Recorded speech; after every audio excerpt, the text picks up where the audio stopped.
আসসালামু আলাইকুম ওয়া রাহমাতুল্লাহি ওয়া বারাকাতুহু। আলহামদুলিল্লাহি রাব্বিল আলামিন ওয়াসসালাতু ওয়াসসালামু আলা সাইয়্যিদিল আমবিয়াই ওয়াল মুরসালিন ওয়া আলা আলিহি ওয়া আসহাবিহি আত-তাইয়্যিবিন আত-তাহিরিন আম্মা বা'দ। আলহামদুলিল্লাহ, সকল প্রশংসা জ্ঞাপন করছি মহান রব্বুল আলামিনের জন্য। অগণিত সালাত এবং সালাম বর্ষিত হোক আমাদের প্রাণপ্রিয় বিশ্বনবী সাইয়্যিদুল মুরসালিন খাতামুন নবিয়্যিন রাসূলুল্লাহ সাল্লাল্লাহু আলাইহি ওয়াসাল্লামের উপর, তার পরিবার পরিজন এবং সকল সাহাবীদের উপর। প্রিয় দিনী ভাই এবং বোনেরা, আলহামদুলিল্লাহ আমরা দেখতে দেখতে আজকে ১৬তম দার্স নিয়ে হাজির হয়েছি। আজকের দার্সে আমরা ইনশাআল্লাহ র হরফটি কিভাবে পাঠ করতে হয়, কখন মোটা এবং কখন চিকন করে আমরা পড়ব, সেই সাথে ওয়াকফের কিছু নিয়ম আমরা দেখব। আমরা কোনো আয়াতের শেষে অথবা শব্দের শেষে যদি থামার ক্ষেত্রে কিভাবে আমরা থামতে পারি এবং এ সম্পর্কিত কিছু নিয়ম এবং বিবরণ আমরা দেখার চেষ্টা করব ইনশাআল্লাহ। আলহামদুলিল্লাহ, সেই শুরু থেকে আপনাদের সাথে আমি ক্লাসটি নিয়ে আছি। ফজলে রাব্বি, পড়াশোনা করছি মদিনা ইসলামী বিশ্ববিদ্যালয় আকীদা এবং দাওয়া বিভাগে। সেই সাথে দ্বীনি জ্ঞানার্জনের উন্মুক্ত প্ল্যাটফর্ম তাহদিব ইনস্টিটিউটের পরিচালনার দায়িত্ব পালন করছি। প্রিয় দিনী ভাই এবং বোন, আমরা সেই শুরু থেকেই আমরা আপনাদেরকে এই ৭টি বিষয়ের সাথে কানেক্ট করবার চেষ্টা করছিলাম। আমরা আরবি ২৯টি হরফের উচ্চারণ দেখেছি। এরপরে আমরা আরবি হরফগুলোকে ব্যবহার করে কিভাবে মাত্রা যোগ করব বা হরকত সহযোগ করে পড়ব, আমরা সেটা দেখেছি। এরপরে তানভিনের ব্যবহার আমরা দেখেছি। ২ জবর ২ জেরকে ২ পেশ কে তানভিন বলে। তানভিনের উচ্চারণ টান ছাড়া দ্রুত পড়তে হয় এবং শেষে একটা দন্ত ন বা নুন সাকিন যোগ করে আমরা পড়ব। এরপরে আমরা জজম বা সুকুনের ব্যবহার দেখেছি, একবার কিভাবে মিলিয়ে পড়তে হয়। এরপরে আমরা তাসদীদের ব্যবহার দেখেছি, ২ বার পড়ার যে নিয়ম রয়েছে। হরফের উপরে ৩ কাটা যুক্ত চিহ্ন থাকলে আমরা ২ বার মিলিয়ে পড়ব, একবার পূর্বের হরকতের সাথে আরেকবার তার নিজের হরকতকে। এরপরে আমরা মাদের বিবরণগুলো দেখার চেষ্টা করেছি। আরবিতে আমরা ৩ রকম মাদ লক্ষ্য করি, ১ আলিফ, ৩ আলিফ এবং ৪ আলিফ। আমরা প্রত্যেকটার বিস্তারিত বিবরণ আমরা দেখেছি এবং আপনারা এখন কোরআন কারীম থেকে যে কোনো মাদ, যে কোনো টান বের করে আপনারা মিলিয়ে নিতে পারেন। কোথায় ১ আলিফ টান হচ্ছে, কোথায় ৩ আলিফ টান হচ্ছে, কোথায় ৪ আলিফ হচ্ছে, কেন হচ্ছে, কোন নিয়মের ভিত্তিতে হলো, এটা আপনারা নিজেরাই আমাদের টপিক আমরা যেই বিষয়টি পড়েছিলাম ওই অধ্যায় থেকে পড়ে আপনারা এটাকে মিলিয়ে মিলিয়ে পড়ার চেষ্টা করবেন ইনশাআল্লাহ। এবং একই জিনিস যখন একাধিকবার আসবে, আপনি ১ আলিফ মাদ যখন একই রকম বিষয় বারবার পাচ্ছেন, কোথায় মাদের হরফ, কোথায় মাদের হরকত বারবার যখন আসবে, তখন আপনাদের এই সম্পর্কিত সব রকম সংশয় দূর হয়ে যাবে ইনশাআল্লাহ। সর্বশেষ আমরা গুন্না চ্যাপ্টার দেখেছিলাম। মোটা দাগে আমরা নুন সাকিন এবং তানভিনের গুন্না এবং মিম সাকিনের গুন্না দেখেছি। আর তাসদীদের সাথে সম্পর্কিত ওয়াজিব গুন্নার বিবরণ আমরা সেখানে দেখেছিলাম। এই ছিল আমাদের কোরআন কারীম শুদ্ধ করে পড়ার মৌলিক ৭টি নীতিমালা। এর বাইরেও বেশ কিছু নিয়ম এবং নীতি রয়েছে। আমরা আজকের দার্সে ইনশাআল্লাহ সেই সামনের বিষয়গুলো দেখার চেষ্টা করব। কিন্তু আপনাদের মনে রাখতে হবে, এই মৌলিক ৭টি বিষয় ছাড়া আসলে কোরআন কারীম শুদ্ধ করে পড়া অসম্ভব। আপনাদেরকে এই ৭টি বিষয় সবসময় ভালোভাবে আয়ত্ত রাখতে হবে। কোরআন কারীম থেকে যেন সহজেই আপনারা দেখে বুঝে পড়তে পারেন, সেই রকম ক্যাপাবিলিটি আপনাদের অবশ্যই অর্জন করতে হবে। আপনাদের যেই টপিক নিয়ে প্রবলেম ফেস করেন, আপনারা সেই টপিকে গিয়ে সেই অধ্যায়টা ভালো করে দেখবেন, আমাদের রেকর্ড দেখবেন, আমাদের পিডিএফ শিট থেকে উপকৃত হবেন। এভাবে বারবার অনুশীলনের মাধ্যমেই আপনি ইনশাআল্লাহ কোরআন কারীম সহজভাবে পড়ার ব্যাপারে আপনি দক্ষ হয়ে উঠবেন ইনশাআল্লাহ। আল্লাহ তাআলা আমাদেরকে সেই তৌফিক দান করুন। আমরা আজকের দার্সে প্রথমে যেটি দেখব, র হরফটি। আমরা জানি আরবি ২৯টি হরফের মধ্যে একটি হরফ হলো র। এই র কখনো কখনো মোটা করে পড়তে হয়, কখনো কখনো পাতলা করে পড়তে হয়। একই হরফ, কিন্তু কখন মোটা হবে কখন পাতলা হবে এটি আমাদেরকে জানতে হবে। তার আগে আমরা যদি সহজভাবে একটু জানার চেষ্টা করি, আমরা আরবিতে হরকত পড়েছি ৩টি, জবর, জের, পেশ। যদি এই র হরফের সাথে অথবা রর পূর্বে জবর অথবা পেশ আসে, তাহলে আমরা রটাকে মোটা করে পড়ব। অর্থাৎ জবর জের পেশের মধ্যে জবর এবং পেশ এই দুটির সম্পর্ক মোটা করে পড়ার সাথে। যদি এই জবর এবং পেশ র হরফের উপরে অথবা রর যদি পূর্বে আসে, তাহলে আমরা সেটাকে মোটা করে পড়ব। আর যদি জের আসে, তাহলে আমরা পাতলা করে পড়ব। এমনকি যদি হরফের উপরে এই রর উপরে তাসদিদ আসে, তাসদিদের উপরে যদি জবর অথবা পেশ আসে তাহলেও আমরা মোটা করে পড়ব, এবং যদি তাসদিদের নিচে যদি জের আসে তাহলেও চিকন করে পড়ব। তাহলে আমরা বুঝতে পেলাম যে জবর জের পেশের মধ্যে জবর এবং পেশের সম্পর্ক মোটা করে পড়ার সাথে আর জেরের সম্পর্ক চিকন করে পড়ার সাথে। এই সেম নিয়মটি আমরা আগামী দার্সে আল্লাহ শব্দটি কিভাবে পড়তে হয় এক্ষেত্রেও কাজে দেবে ইনশাআল্লাহ। তো আমরা মৌলিক নিয়ম বুঝে গিয়েছি। রটাকে কখনো আমরা মোটা করে পড়ব, কখনো পাতলা করে পড়ব। এটাকে পূর্বারিক আমরা বলি অথবা তাখফিফ তারকিক বলি আমরা। র কখন মোটা এবং পাতলা করে পড়ব, আমরা এই সাধারণ নিয়মটি সবসময় মাথায় রাখব। যদি রয়ের উপর জবর অথবা পেশ থাকে তাহলে রটাকে আমরা মোটা করে অথবা পুর করে পড়ব, আর যদি জের থাকে তাহলে আমরা পাতলা করে পড়ব বা বারিক করে পড়ব। এখন আমরা সরাসরি অনুশীলনে চলে যাই ইনশাআল্লাহ। আমরা দেখতে পাচ্ছি যদি র হরফের উপরে সরাসরি জবর বা পেশ থাকে, অথবা নিয়ম 2 আমরা দেখতে পাচ্ছি যদি র সুকুন হয়, র সাকিন হয়ে আসে, এর পূর্বের হরফেও যদি জবর বা পেশ থাকে তাহলেও মোটা করে পড়তে হবে। অর্থাৎ নিয়ম 2টি আমরা দেখছি, একটি হলো সরাসরি রর উপরে জবর বা পেশ, অথবা রর পূর্বের হরফে রটা সুকুন হয়ে পূর্বের হরফে জবর বা পেশ আসে। এই 2 অবস্থা আমরা মোটা করে পড়ব। এছাড়াও বেশ কিছু সূক্ষ্ম নিয়ম রয়েছে, আমরা মোটামুটি এই দুই নিয়ম যদি মাথায় রাখি তাহলে আপনারা শুদ্ধ করে পড়তে পারবেন, এবং আরও অ্যাডভান্স লেভেলের আপনার আরও বিস্তারিত নিয়মগুলো আপনার বেসিক আপনারা এখন যেহেতু বেসিক পড়ছেই, পরবর্তীতে অ্যাডভান্স কোরআন তাজবিদে আপনারা বিষয়গুলো দেখে নিতে পারবেন ইনশাআল্লাহ। তো আমরা নিয়ম 1 দেখতে পেলাম, যদি র হরফে সরাসরি জবর অথবা পেশ আসে তাহলে লক্ষ্য করি আমরা উদাহরণ কি আছে। র বা জবর রব, বা পেশ বু, রব্বু, কাফ জবর কা। তাহলে আমরা মিলিয়ে পড়ছি রব্বুকা, রব্বুকা। রটাকে আমরা মোটা করে পড়ছি। এই মোটাটা কিভাবে হচ্ছে, আমরা জিভের যে আগা আছে এটাকে আমরা উল্টিয়ে উপরের তালুর সাথে লাগাচ্ছি। রব্বুকা, রব্বুকা। এটাকে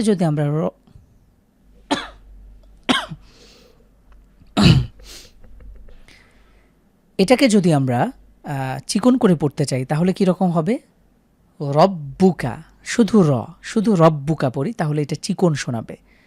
যদি মোটা করে পড়তে চাই তাহলে এটা র র রব্বুকা রহিম র।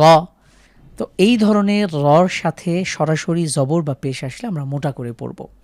পরবর্তী উদাহরণ দেখুন, সিরাত, সজ্জের সুই, র আলিফ জবর র, এখানে জবর হয়েছে আমরা মোটা করে পড়ছি রত, সিরাত। এরপরে র জবর র, রসুলাহু, রসুলাহু। এরপরে কি আছে, বাসিরাতুন, বাসিরাতুন। এরপরে সুরুরুন, সুরুরুন, এখানে পেশ হয়েছে। তাহলে সরাসরি যদি রর উপরে জবর অথবা পেশ থাকে তাহলে আমরা চিকন করে পড়ব, মোটা করে পড়ব। আর যদি রর উপরে সুকুন হয়ে পূর্ববর্তী হরফে জবর আসে তাহলেও আমরা পূর্ববর্তী হরফেও যদি জবর বা পেশ আসে তাহলে আমরা মোটা করে পড়ব। যেমন আরসালনা, আর, এখানে র সুকুন পূর্বে জবর, আমরা এটাকে মোটা করে পড়ব আরসালনা। এটা যদি চিকন করে পড়ি তাহলে কেমন শোনাবে, আরসালনা, আরসালনা। এটা হলো চিকন। আর এটাকে মোটা করে পড়ার চেষ্টা করলে আরসালনা, অথবা কুরআনুন, কুরআনুন, তুরহামুন, তুর, তা র পেশ, তুর, এখানে র সুকুন পূর্বে পেশ, তুরহামুন। ওয়ামুরসাহা, ওয়ামুরসাহা, ফাআসারনা, ফাআসারনা। আশা করি বুঝতে পেরেছেন, যদি সরাসরি রর উপরে জবর বা পেশ আসে অথবা র সুকুন পূর্বের হরফে জবর বা পেশ আসে তাহলে আমরা এই 2 অবস্থায় মোটা করে পড়ব। আমরা এবারে চিকন করে পড়ার নিয়ম দেখব। ঠিক একই রকম যদি সরাসরি রর নিচে জের আসে অথবা র সুকুন হয়ে ওয়াকফ হয়ে এবং পূর্বের হরফে যদি জের হয় তাহলে আমরা চিকন করে পড়ব। যেমন আল ক্বারিআতু, এখানে কিন্তু আমরা রিআতু পড়ব না, আল ক্বারিআতু এখানে মোটা করে পড়ব না, চিকন করে পড়ব। এই মোটা এবং চিকন করে পড়ার যে পার্থক্য এটা আপনাদেরকে বুঝতে হবে। তাহলে আমরা পড়ি আল ক্বারিআতু ওয়াল কমারি, রি জাস্ট রি পড়ব, রি না, ওয়াল কমারি মিং শাররি, শাররি মিং, নুন সাকিনে পরে শিন হয়েছে, আমরা এখানে গুন্না করব, ইকফার গুন্না, মিং শাররি বিনুরিহিম, বিনুরিহিম রজে রি পাতলা, বিনুরিহিম ফাল ফারিকাতি, ফাল ফারিকাতি। আমরা এই নিয়ম দেখলাম। এরপরে র যদি ওয়াকফ হয় পূর্বের হরফে যদি জের আসে তাহলে বারিক করে পড়ব কদ কুদির। এখানে রর উপরে সুকুন হচ্ছে ওয়াকফের কারণে, আর রর পূর্বের হরফে দালের নিচে জের রয়েছে, আমরা এই কারণে রটাকে পাতলা করে পড়ব কদ কুদির, এটা পাতলা। আর যদি মোটা করে পড়ি তাহলে কেমন শোনাবে, কদ কুদির, এটা হলো মোটা করে পড়া, কিন্তু আমরা এখানে পাতলা করে পড়ব কদ কুদির। মুযাক্কির, মুযাক্কির স্বাভাবিকভাবে মুযাক্কির। তাহলে র কখন মোটা এবং কখন পাতলা করে পড়তে হয়। যদি সরাসরি রর উপরে জবর বা পেশ আসে অথবা র সাকিন পূর্বের হরফে জবর বা পেশ আসে তাহলে আমরা মোটা করে পড়ব। আর যদি সরাসরি রর নিচে জের হয় অথবা ওয়াকফ হয় পূর্বের হরফে জের হয় এক্ষেত্রে আমরা রটাকে চিকন করে পড়ব। আশা করি বুঝতে পেরেছেন। এখন আমরা কোরআন কারিমে আমরা যে ওয়াকফের নিয়ম দেখি, অর্থাৎ কোরআন কারিমে আমরা প্রত্যেকটা আয়াতের শেষে এরকম গোল চিহ্ন দেখব। এই সার্কেল চিহ্নটি বা এই গোল চিহ্নটি নির্দেশ করছে যে এখানে আমাদের আয়াতের বক্তব্য শেষ হয়েছে। বাংলা এটাকে আমরা দাড়ির সাথে তুলনা করতে পারি। বাংলায় যে কোনো বাক্যের শেষে আমরা দাড়ি ব্যবহার করি, অর্থাৎ দাড়ি দ্বারা এটা নির্দেশ করা হয় যে বাক্যটির এখানে সমাপ্তি ঘটেছে। আরবিতেও ঠিক একইভাবে আমরা কোনো বাক্যের অথবা আয়াতি কারিমের, কোরআন কারিমের আয়াত যেখানে শেষ হয়েছে এটাকে নির্দেশ করার জন্য আমরা এই সাইনটি ব্যবহার করি, গোল সাইন। এবং কোরআন কারিমে আয়াতের মধ্যে এই গোলের মধ্যে আমাদের আয়াত নাম্বার লেখা থাকে। আপনারা এটা সূরা ফাতিহা ওপেন করলে এটা দেখতে পাবেন। তো ওয়াকফের ক্ষেত্রে বা থামার সাথে সম্পর্কিত বেশ কিছু নিয়ম রয়েছে।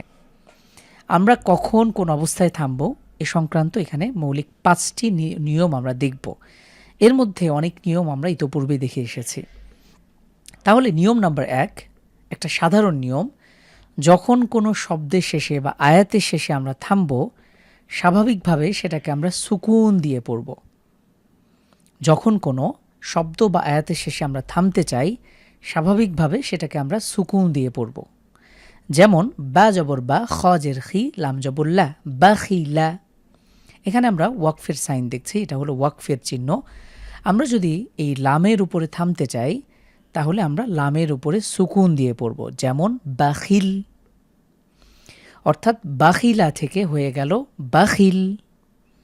পরবর্তী উদাহরণ লক্ষ্য করুন, ত জবর ত, আইন আলিফ জবর আ, মাদের হরফ এক আলিফ, মিম জের মি, হা খারাজের হি। এখানে এক আলিফ টান হয়েছে, জের হয়েছে। যদি হার সাথে এরকম যদি এই শেষে যদি হা থাকে তাহলে আমরা এটাকে সুকুন দিয়ে পড়ব। যেমন তাআমিহ, তাআমিহ। আশা করি এই প্রথম নিয়মটি বুঝতে পেরেছেন। এরপরে আমরা যদি দ্বিতীয় নিয়মে আসি, এখানে দেখতে পাচ্ছি আমরা শব্দের শেষে গোলতা রয়েছে। যদি কোনো শব্দের শেষে বা আয়াতে কারিমার শেষে গোলতা থাকে তাহলে আমরা ওয়াকফ করলে বা থামলে সেটাকে আমরা হা সুকুন দিয়ে পড়ব। এটি একটি ব্যতিক্রম নিয়ম। যদি গোলতার পরে আমরা ওয়াকফ করতে চাই তাহলে গোলটাকে আমরা হা সুকুন দিয়ে পরিবর্তন করে পড়ব। যেমন আল আখিরাতু, এখানে ওয়াকফের সাইন আছে। এই আল আখিরাতু থেকে আমরা আল আখিরাহ এভাবে পড়ব, আল আখিরাহ। লক্ষ্য করুন, মাগফিরাতুন, এখানে তা গোলতা রয়েছে। এরপরে আমরা ওয়াকফ করতে চাইলে এখানে হা সুকুন দ্বারা পরিবর্তন করে পড়তে হবে মাগফিরাহ, মাগফিরাহ। তাহলে আমরা এখানে দুটো নিয়ম দেখলাম। স্বাভাবিকভাবে আমরা শব্দের শেষে থামতে চাইলে সুকুন দিয়ে থামবো, আর যদি গোলতা থাকে, গোলতার পরে ওয়াকফ করতে চাইলে এই গোলতাকে আমরা হা সুকুন দ্বারা পরিবর্তন করব। আরও কিছু নিয়ম রয়েছে, আমরা চলুন দেখি। নিয়ম নাম্বার 3, এটি আপনারা অনেকেই জানেন, আমরা মাদ্দে আওয়াজের নিয়ম পড়েছি। 2 জবরের পরে ওয়াকফ করলে আমরা 2 জবরকে এক আলিফ টেনে পড়ব। যেমন তাওয়াবান, এখানে 2 জবর আছে, এরপরে যেহেতু ওয়াকফের সাইন আছে আমরা ওয়াকফ করতে চাইলে এক আলিফ টেনে পড়তে হবে তাওয়াবা, তাওয়াবা। এটি আমরা এক আলিফ মাদ্দে আওয়াজের পাশে দেখে এসেছিলাম, আপনাদের নিশ্চয়ই মনে আছে। এরপরে দেখুন আমালান, 2 জবরের পরে আমরা ওয়াকফের চিহ্ন দেখছি, সুতরাং আমরা এই 2 জবরকে এক আলিফ টেনে পড়ব আমালা, আমালা। এরপরে নিয়ম নাম্বার 4, যদি কোনো শব্দের শেষে বা আয়াতের শেষে যদি তাসদীদ থাকে তাহলে ওয়াকফের ক্ষেত্রে আমরা এখানে সুকুন দেব, তবে সুকুনটাকে আমরা একটু চাপ দিয়ে পড়ব। স্বাভাবিকভাবে সুকুন হলে কিন্তু এটাকে বোঝার উপায় নাই। যেমন আমরা এখানে দেখছি বার উপরে তাসদীদ রয়েছে, আমরা যেহেতু এরপরে আমরা ওয়াকফের চিহ্ন আছে, আমরা এর উপরে সুকুন দিয়ে পড়ব ওয়াতাব। তো এইখানে তাসদীদের পরে আমরা থামার কারণে আমরা এখানে একটু চাপ দিয়ে পড়তে হবে। আমরা এই চাপের কারণে বুঝতে পারবো যেখানে তাসদীদ ছিল ওয়াতাব, ঠিক এভাবে আমরা একটু স্ট্রেস দিয়ে পড়ব। যেমন নাবি ইউ আছে, নাবি ইউ, যদি আমরা এরপরে থামতে চাই তাহলে আমরা নাবি, নাবি। এখানে কিন্তু আমরা কোনো রকম টানবো না, আমরা সরাসরি ইয়ার উপরে সুকুন দিয়ে পড়ছি। এবং এখানে যেহেতু তাসদীদ ছিল, এটাকে বোঝাবার জন্য তাসদীদ যেহেতু সুকুনের থেকে একটু বেশি জোরালো, এর পাওয়ার বেশি, সুতরাং আমরা এখানে চাপ দিয়ে পড়ব। যেমন ওয়াতাব নাবি। আশা করি বুঝতে পেরেছেন। সর্বশেষ যে নিয়মটি আমরা দেখব, উপরের অবস্থাগুলো ব্যতীত যদি শেষে আলিফ থাকে, আগে থেকে যদি আলিফ থাকে অর্থাৎ এক আলিফ টান, যদি খাড়া জবর থাকে, অথবা শেষে যদি সুকুন থাকে, আগে থেকেই সেখানে সুকুন আছেই, তাহলে এই সব ক্ষেত্রে আমরা পরিবর্তন করে পড়ব না, যেরকম আছে সেরকমই পড়ব। অর্থাৎ উপরের নিয়মগুলো বাদ দিলে আমরা স্বাভাবিকভাবে যেরকম থাকবে সেরকমই পড়ব আমরা।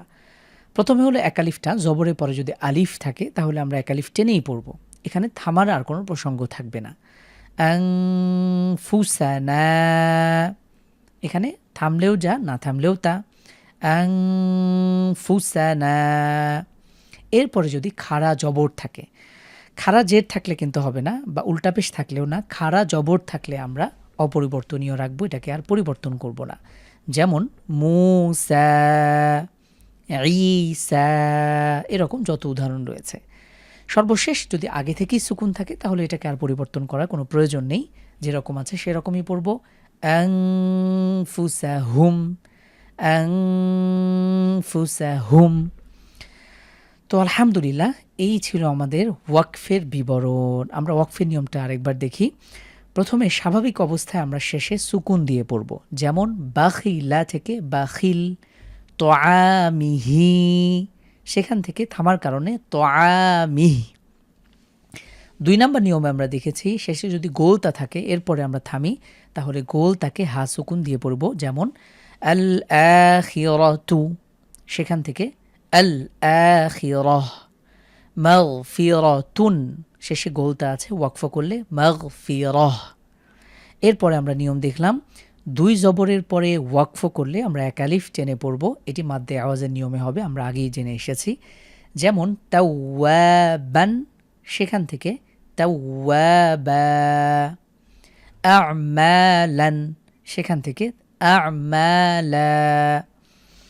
এরপরে যদি তাসদীদ থাকে, তাসদীদের পরে আমরা ওয়াকফ করলে যেহেতু সুকুন দিয়ে পড়ব, কিন্তু সেখানে আমরা একটু চাপ দিয়ে পড়ব, যেন এটা বোঝা যায় যে আগে থেকে এখানে তাসদীদ ছিল। যেমন সূরা লাহাবের সর্বশেষ যে শব্দটি ব্যবহার হয়েছে ওয়াতাব, ওয়াতাব, এখানে ওয়াতাব্বা আছে, আমরা যদি ওয়াকফ করি তাহলে শেষে একটু চাপ দেব, ওয়াতাব, নাবি ইউ আছে, সেখান থেকে নাবি, নাবি। সর্বশেষ নিয়ম দেখেছি, যদি আলিফ থাকে অথবা শেষে যদি খাড়া জবর থাকে অথবা সুকুন থাকে তাহলে এই সকল ক্ষেত্রে অপরিবর্তনীয় থাকবে, যেমনটা ছিল সেরকমটাই আমরা পড়ব ইনশাআল্লাহ। তো আলহামদুলিল্লাহ প্রিয় দিনী ভাই এবং বোন, আজকের দার্সে আমরা র হরফটাকে কিভাবে পড়ব, কোথায় মোটা কোথায় চিকন, আমরা সেই নিয়ম দেখেছি। যদি র হরফের সরাসরি উপরে অথবা রর পূর্বের হরফে জবর বা পেশ থাকে তাহলে মোটা করে পড়ব। আর যদি রর নিচে জের হয় অথবা রর পরে ওয়াকফ করার কারণে পূর্বের হরফে যদি জের থাকে তাহলে আমরা সেক্ষেত্রে পাতলা করে পড়ব। আর আমরা বেশ কিছু ওয়াকফের নিয়ম অথবা থামার নিয়ম আমরা দেখলাম। এই ছিল আমাদের অল্প দার্স আজকের। আগামী দার্স আমাদের সর্বশেষ দার্স হতে যাচ্ছে। এই পুরো জার্নি জুড়ে আমরা দেখার চেষ্টা করেছি কোরআন কারীম রিডিং পড়ার বেসিক নিয়মগুলো। আমরা দেখতে দেখতে একদমই শেষ পর্যায়ে চলে এসেছি। আগামীকালকের দার্সের মাধ্যমে আমাদের পুরো কোর্সটি সম্পূর্ণ হতে যাচ্ছে। আশা করি ইনশাআল্লাহ আপনারা আগামী দার্সে আমাদের সাথে থাকবেন। জাযাকুমুল্লাহ খাইর। ওয়াসসালামু আলাইকুম ওয়া রাহমাতুল্লাহি ওয়া বারাকাতুহু।